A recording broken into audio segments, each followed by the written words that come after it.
Thanks for listening to The Special Lists, presented by Referral Lab, the podcast for dentists and dental specialists.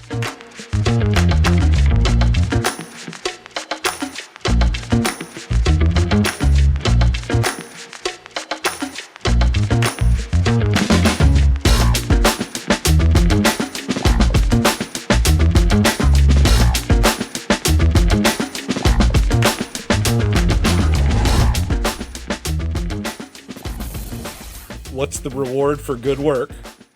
More work. More work, right? So like that's the challenge. But what I like the way we say it better, solving one problem just shows you what the next problem is. In my own practice, my schedule was broken and I was like 4 months out for a consult with both myself and my associate.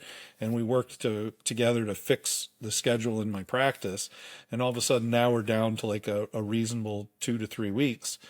And then all of a sudden it's what's the next, and I was like, oh good, now we'll be able to go on cruise control. Well, nope, it's not cruise control. It's now the next problem shows its head because you fixed the more urgent one. And I think for the longest time, I thought that there was this button, like on a, like I picture a pilot on a plane is just like autopilot and can just let it go and forget it. And I realized it's just constant work, that you're constantly working, you're constantly evolving, constantly improving, and making things better. That's my blessing. Yeah. It's fantastic. It's rewarding when you get through that problem and you get to the end and you're like, okay, now what's the next thing I get to work on?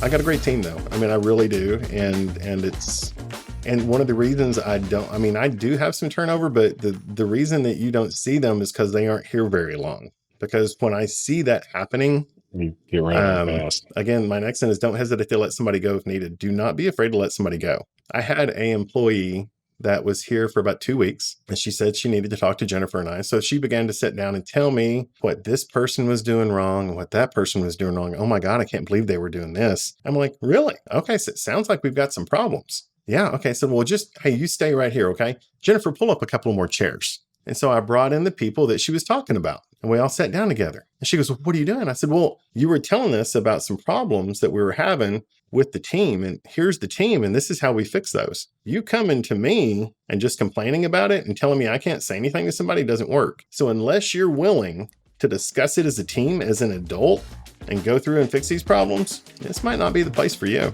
And guess what? It wasn't. Bye-bye. So it's funny because we were, as faculty of the program, we were giving a lot of ROIs to kind of guide them. But Jason, the really crazy, interesting experience was the questions that we got. And they were super heartfelt and all over the map. And one really stuck with me, and it was actually to our entire panel. So there was probably 200 something people in the room, right? And one attendee said, what do I do? I'm not sure where I'm going. Let's say I end up in some type of setting where it's a machine, right? Like you just have to roll out the procedures. And many of us know those type of practices. And the question was, and the president of the American Dental Association was even in the room and answered this. The question was, what do I do when I get in a compromising situation? And this person's paying my salary and telling me what I'm supposed to do, but I'm not comfortable with the situation. And all of us on this podcast have been in that situation before, right? The uncomfortable, and something I always say to that, to give you back that answer, was sometimes we have to be, and a lot of times actually, we have to be comfortable being uncomfortable. Cam, you and I talk about it all the time. We got to be comfortable being uncomfortable. So Jason, that was actually the biggest kind of surprise of the weekends, was the magnitude of the questions we got. And they were real, they were profound, they were organic, and these residents really wanted to know. And it was really neat, really, really empowering. Branding is more than a logo or an icon. It's everything that the community, the patient views you upon. So whether it be your website, the way that your marketing pieces go out, the way that you answer the phone, the way that the office looks, the way the office is dressed. Right now, we're all dressed in J. Barber, which is phenomenal. It's J. Barber clothing. Plug. Is just, it's a plug. It's a plug. I was just with the owners. It's just the quality of their materials stand out. We went from shitty scrubs that look like your animals to a level above with figs, but this is a level above figs. I mean, this is sleek. This is just the highest quality. Everybody wearing the same sneakers. Believe it or not, patients look at these things. They really, really do. And so it's a total package of branding. Plus, I like to think of it as integrity marketing, right? I know that the image I want portrayed of me outside of that practice, I know there's a level that I will accept, and anything underneath it is completely unacceptable to me, because I do not, what did I go back to the original conversation? I don't want to be embarrassed. So I don't want anything out there that's going to embarrass me, my name, my brand. All I have at the end of the day is my signature, in a sense. It's who I am. So I'm not going to go ahead and compromise that at all. Matter of fact, okay, one more. See the protocol wristbands? On the back of it, it says no compromise. There is no compromising on your brand. Because once you start compromising on your brand, they're going to make sure that they're going to tear you down, and they're going to ask you to compromise on everything else that you do in your practice. So there's no compromise on that. Mastermind group of periodontists from all over the country are not really competitors with each other. Just come and share practice, how to practice, how to run the business side of stuff, how to take care of patients in ways that are amazing and eye-opening to them and to your practice, and to grow in so many amazing ways. It's just an amazing group. 2008-ish, I'm like, man, I'm at the top of my career. I'm 8 years in practice. There's nothing more I need to know and do. And not that I was cocky, but I just felt like I'd hit that zenith already, that top, that apex. And I'm like, I went to that meeting and I realized there was a lot of other people that had the same mindset. He wants you to meet the team and see if they give you a thumbs up. So I'm like, holy crap. I mean, here I am at the lowest point in my life. And then I'm like, I was in David's study club in San Diego. I was taking tons of classes from him. So, he's like my idol. So I remember that Monday morning, I'm just putting on a coat and tie, and I'm like rushing down there, and I'm like interviewing with them, and they're like, all right, you're good. Thumbs up. We want you here. And so I ended up, that was my role. I became an associate there, helping him out, helping him transition all these patients, and quickly learning the high level of dentistry that he was doing. I mean, I walked into, dentistry that I had been studying and dabbling in, to dentistry that was like, at another level. David is, world-class. But this is where my vision came in, and this is so strange, and I understand it now. But as I looked around, as I was there, I looked at my vision, and I realized that everything that I wrote down on my vision was in David's practice. I believe that God was like steering me in that direction in some way, because I could not stop the downfall of my practice. Whatever I did, I was trying to control everything. And I want to talk tonight beyond dentistry, because these things are things that any business you would take and use. I'm fortunate because I stumbled upon great opportunities, and I took advantage of them at a young age, and that helped me grow. But I did have a pathway, and it just really, a lot of it, you have to define for yourself what success looks like. And for me, it was never about dollars. It's always been about having a great brand and doing as the best job I can with patients, and that will take care of everything else, and it has. Well, I think also it goes back to personalities. There's going to be some individuals who graduate from school and they don't feel like they need a mentor, even though they might need one. They just don't know it yet. I'm cut from the cloth that I want to be the best. My first conversation with Jason was like, I want to be better than you someday. So I need a good mentor. I needed that path. I'm like, if you give me that path, I will knock it out of the park. But I needed somebody to light that path. And my previous employer didn't do that well.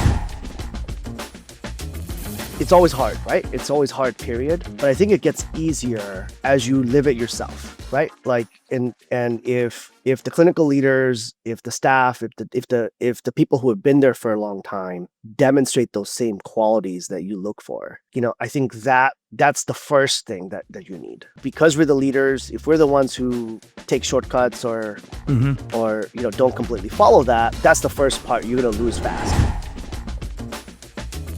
I always say, like, we're lone rangers. You know, we go in there, we have all the tools in our tool belt, but like really every single treatment plan, every single clinical call, every single complication that we have to explain, it's all us. And we obviously have a ton of support with our teams, like amazing assistants, amazing front desk. Like they're obviously going to support us. But when push comes to shove, it's you. And it's just you making those calls, and your whole reputation, your livelihood, everything depends on you. Definitely excited to be here. And I think this is a good place to start. Talking point one, first thing on my list, we are never really ready to make big changes in life, big decisions in life. And at some point in time, you actually have to just say, hey, I'm going to do this. You know, why wait until tomorrow? You know, today's the day, and we need to go with it. And I think that has really transcended into a lot of what I've done, both in starting Coastal Perio, but in also how we have adapted and changed over time. You know, the actual startup process, I had no idea what I was doing, and ultimately just had to put one foot in front of the other. If you think of, especially throughout our career, starting out in dental school, you had to do a lot of work individually to get there, right? Get good grades, study, do all the things. We're often told we're the best and the brightest and all the things. I do a lot of leadership work with the dental students to try to show, like, the minute you graduate, it's not just up to you. And now you're a leader in the community, and you have to set a good example for that. So instead of it being related to you as an individual, it's like you have to really focus on the team. So Cam, thank you so much for the kind words. It takes an actual village. My team is humongously important to me. It's very special, very bright humans that help me do a lot. I manage 15 dental practices with a network of 23 dentists. So, you know, it has a mix between periodontics offices and general offices along with pediatrics. And team never sell. What that means is that I never plan on selling my shares of the practice. And what I do is I partner doctors into my organization, and they're only allowed to partner if they have a growth strategy that follows my vision of the group practice that we built. So, you know, it has a core of, you know, the intention is to partner doctors. And about 18 years I've been doing this, and out of the 30 doctors I've hired, we still have 23. We're at 3 locations. We're consolidating to one big center. We just found the spot here recently, and we're getting the contractor to give us bids. So we're going to have like about a 3,000 square foot facility with 2 oral pathologists and an oral medicine. So we implemented oral medicine just this last year. Wow. So now we're able to treat TMD and oral facial pain, which is huge. So we've really opened up the scope of what that group can do. And it's all private practice, fee for service. They see close to, 150 new patients a month, 125, 150 new patients a month, over 200 referrals coming in. So it's been great. It's saving lives. It's you know, getting people out of pain. It's not the most lucrative, which is not why we opened it, because it's not very procedural based. It's more management and prevention, which is that was never our goal, was to make this, you know, huge business venture. It was more to give access to oral pathologists. A lot of times dentists, they want to do analysis by paralysis, right? Like, which course should I take, you know, and they'll have a list of 50 different courses, and they're looking for someone to validate it. And it's like, I always tell them, just go, man. Just go to a course. It's going to make you better. Find out if your people are there or not. But I guarantee you, no matter what you do, you're going to become a better dentist. You're going to become a better leader. You're going to become a better person. Just go. And sure enough, you'll go and find people that you like, people that you don't like. And all of a sudden that journey starts, right? So just start it and go. Yeah. So are we starting on the list? That was that's item number one. Yeah. You know, to my my failure of introduction on that part, that whole topic was number one. it's a journey for sure. And I don't know, Cameron. Thank you for saying those are very kind and humbling things to hear about oneself. I think the highest compliment one of my co-residents who's like a pediatric cranio-maxillofacial trauma surgeon, I mean, he would outcut me any day. He's phenomenal. He is an unbelievably gifted surgeon. And the highest compliment he ever gave me was, he said, "You really have perseverance." I said, "Well, thanks." But I think that was it. So sometimes it's just perseverance. Yeah, you don't deviate from it. Like stick to your goals. I didn't look at it so much as delayed gratification because I really enjoyed learning, even through the hard parts. Like I would come away from a hard thing and be like, wow, I really learned a lot from that. Like I'll take that to the next time we go do something like that. And so I loved it. So look, we're getting to that size, and I mean, I think every organization struggles with this. Change is hard for everybody. Nobody likes change. It's uncomfortable, but it's necessary. And I love change. I mean, like my team has guardrails that if things are going too well, they know that I'm going to come in and try to blow something up, Like it's just because I'm always looking for what's the other shoe to fall. So if things are going too well, you need to be worried, I usually feel. It's my highly optimistic personality that I guess goes that way. But organizational adaptability is like, I believe in change. I want to always constantly be improving. So if you don't have change, you can't improve, then you're stagnant. And as the organization gets bigger and larger, it's harder and harder to make changes. It's like a small boat versus a big boat. When you're in a small speedboat, you can make the change and the turn quickly. Sure. As the boat's bigger, it's harder to make that change. So I'm always forecasting. And as the CEO of the organization, my primary job is don't hit the iceberg. And that's exactly how I look at it as well. And I talk about it when I start to work with a practice. I always work with the doctor owner first.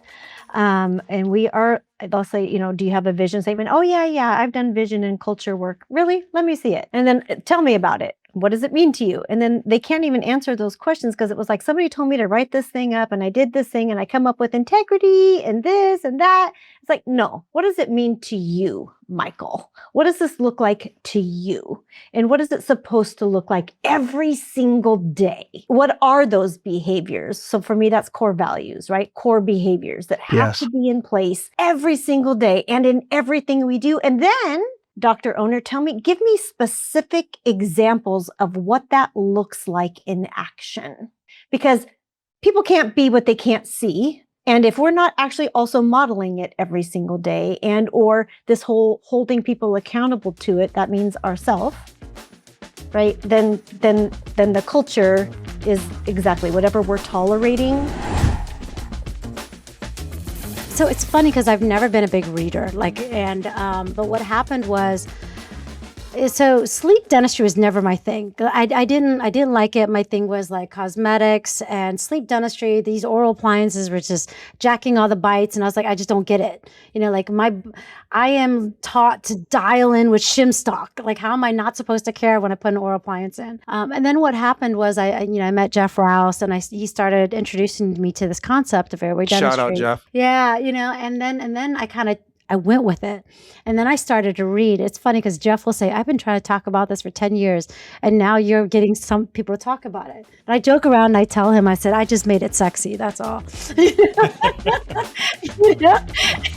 was like, you just didn't have that.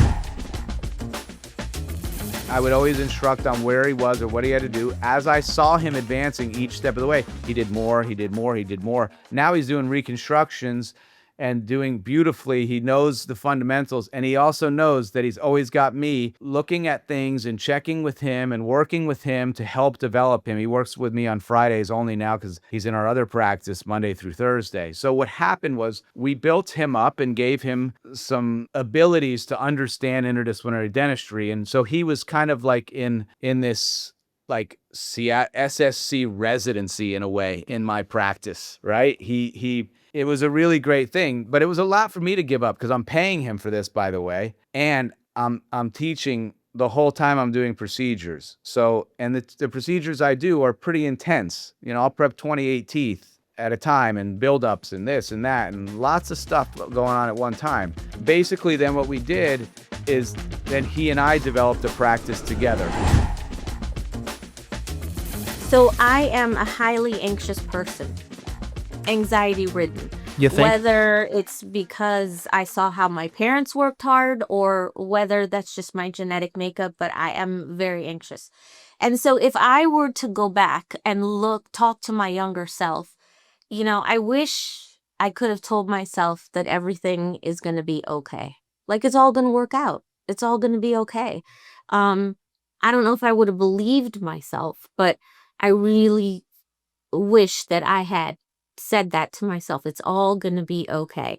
And, even the mistakes, thankfully, not patient mistakes, obviously, but business and practice mistakes, they're all part of the growth, and it's all part of the process and the journey. And really, it's really about your journey and your growth and who you end up becoming. And so the scariness of it is really should be embraced, because it's really through that you become somebody that you were supposed to be. You know what I mean? Like your path will guide you to your future. What does it mean? What does it mean to be digital? Because I think, unfortunately, today, if you have a scanner, if you're a dentist and have a scanner, you go, I'm digital, right? The real digital application starts after the scan is taken. That's what makes them digital. How are you using that data and who is using it? Because I think most digital is on the technology side. It's on the lab side of it. She's an incredible individual, wicked smart, passionate about private practice and everything that it brings, the challenges where many academics, as we know, just don't necessarily live in the world that we in. But to get back to the point, I knew very quickly that she did not need me there. She had the skills, she had the intelligence, she had the ability to accomplish the clinical goals. And so by removing myself, I did not introduce the possibility of referrals saying, I'm going to still send you patients, but I want to make sure Dr. McClellan sees these patients. It wasn't even an option. So that has very much helped in many ways throughout all the offices to establish that this is the clinical provider. This is who's going to see your patients. Dr. McClellan is still a part of the practice. I go to all the practices every week, usually. For sure. So in the simplest way, it's a creative storyteller for brands, right? And so I've done photography and video for a number of years, and probably over a decade now, I think is where the number tracks. But, I think everyone has a story to tell, and doing that through visuals is a powerful thing. And so that's where I come in and whether it's photography, videography, and those are my two main things that, I think I'm really good at in this world. So I've been shooting for a long, long time. And I actually started in journalism. And so that's a good thing for anyone that is sort of new to photography or wants to get a job in photography that's starting out. I think journalism taught me so much about interacting with people more than anything, not hiding behind your camera, which has served me so well throughout the years. And that allows me to use all the different tools. I can look at occlusion now as if I have mounted models on everybody. I can run simulations on people. So within 3 minutes with one iPhone photo and a scan, I can show them what they look like if they did ortho, what they look like if they did veneers. We do this for all on 4 patients now. I can in 3 minutes, 5 minutes, simulate what it's going to look for them after they get an all on 4. And then once you realize that once people can see it, they start saying yes to treatment. That's the key. And it makes me wonder, how did I ever get yeses on comprehensive dentistry before I had any of these simulation tools? It's just using my words. I talked people into it, just sheer dumb luck, right? And so the key is visualization for virtually every procedure you'd like to do more of. For a young doctor or for a doctor that just has a young family, I've got 5 kids, 10 and under. God bless you. So I've got 3 10-year-olds, a 7-year-old. You're not lecturing more. You're lecturing less. Okay. And then a 2-year-old there's a time you have to work really hard on your practice. Make no mistake. There's a time you have to grind. But if you have buckets, right? You have your practice, you have your family and your wife, and then you have your hobby or the thing that fulfills you. Adding to one doesn't fill the other, right? So like working hard on your practice, as a young doctor, I thought if I worked hard, that my family would fill that I'm working hard. It doesn't. It actually takes marbles from that bucket. Yep. So you have to be careful not to overtake. And remember that you have to kind of keep them all equally full. Otherwise, one suffers. So, well said. Thanks for listening to The Special Lists, presented by Referral Lab, the podcast for dentists and dental specialists, featuring a special list from a specialist. Got a question for us? Send us a message at speciallists.com with 2 L's. Transform your referral workflow with Referral Lab, the purpose-built platform for dental specialists to track, manage, and convert every referral. Request a demo at referrallab.io.